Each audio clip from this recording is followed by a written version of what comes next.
So then guys, this week's offering for Homebrew Wednesday is actually my Zombie Dust version 2. Now, go back a fair few weeks before I got married, I put that competition out there in which beer you would like to see me knock together and drink as my wedding beer. And whoever wins, I'll post them out to the lucky winner. And it was actually Chris from Safa Homebrew said Zombie Dust for the win.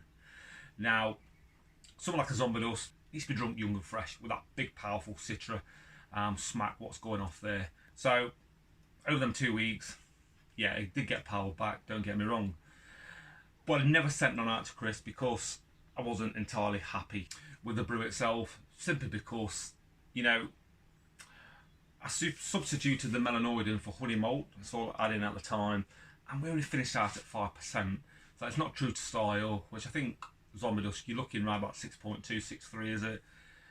So I said to him, you know, I'm going to brew it again and I'll get it out to you, pal. But it's like no rush, he was ever so good about it. So yesterday, we'll put it together, and it looks like the numbers, we more or less hit them. It's actually my third brew on the RoboBrew V3. So what we've done, we've got a bit of footage. It's not a full in-depth video review on it. It's just basically my brew video. We may do it in-depth detailed footage if you want to see that, but we'll put that up in a fair few weeks to come when I've got used to the system more. But as we all know, they're all out there, aren't they, already? Give the video a quick watch, and then we'll come back, run through my recipe, etc., and then talk to you about the little modification I've added to the system.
So, not too shabby, was it, that, guys?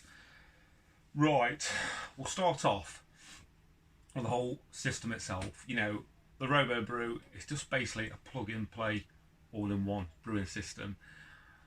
And say it's my third brew now, I'm really enjoying it, getting used to it more. I still had it on manual mode, so I didn't program the timers in, step mashing, or set it the night before when I wake up. You know, the strike water would be ready. Set it straight to 72 degrees. You're looking around about half an hour with the full 2,400 watt elements in there. So we doughed in with the grain.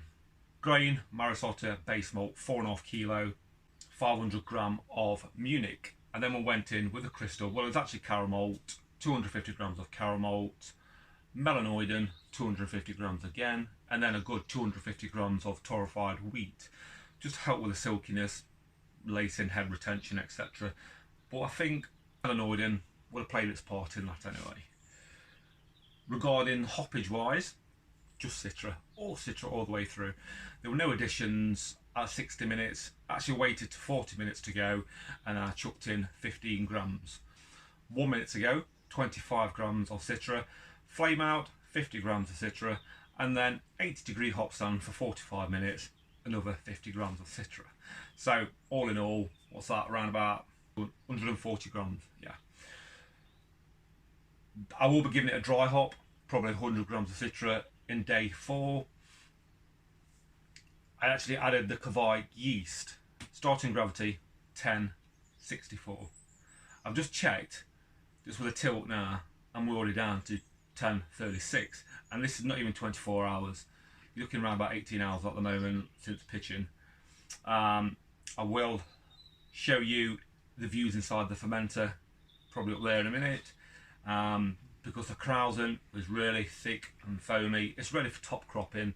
My method for that, guys, is just top crop it with sterilised ladle onto baking sheet, back into the firm fridge, and then a day later it's dried out, ready to be packaged up, and then straight in the freezer for another day's brewing. So guys, that was the recipe, etc. The little modification you may have saw was actually the mashing halo, the copper ring. Basically just connects straight to the pump and the silicone tube. I only had the pump on around about halfway, but it distributes it nice and evenly all over the grain bed. Tube Dino's, he actually uses the same method for his, and he actually connects this to his sparge as well, and he runs it through. That's a perfect way for cleaning it out, isn't it?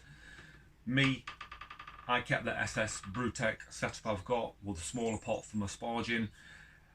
We put around about, I think it was 8.5, 9 litres on yesterday, because I've still got that spray ball attached, and that coats the top of the grain, and we get a nice even sparge. But all in all though, guys, with the RoboBrew, fair to say, I'm certainly impressed with it, I really am. Just need to get my head around the auto mashing, etc. And well, set it on a timer, so my strike water will be ready for the next morning. But if it's not, half an hour to heat up ain't that long to wait, is it? Especially when you're weighing your grains out in that time. And because the Kavai yeast, guys, is going to be eating up all them sugars very, very fast, we're going to be looking at around about 6.5% zombie dust. So what I'm actually going to do with that egg went on keg, because some of that strong puts you to sleep too easy sometimes, don't it? So we're going to be bottle conditioning them. I'll get Chris a fair few sent out to him, with maybe something else that I've had knocked together. So that's it from me now, guys. Hope you enjoyed that brew video. The next footage I'm going to have out here, we're going to have a tasting video of a beer from David at DTS 1953 and one from Mick at Beedham Homebrew as well. They both sent me, you know, a lovely wedding gift, so we're going to review their beers. Why not? Cheers, guys. Happy Homebrew Wednesday. Keep tipping it back.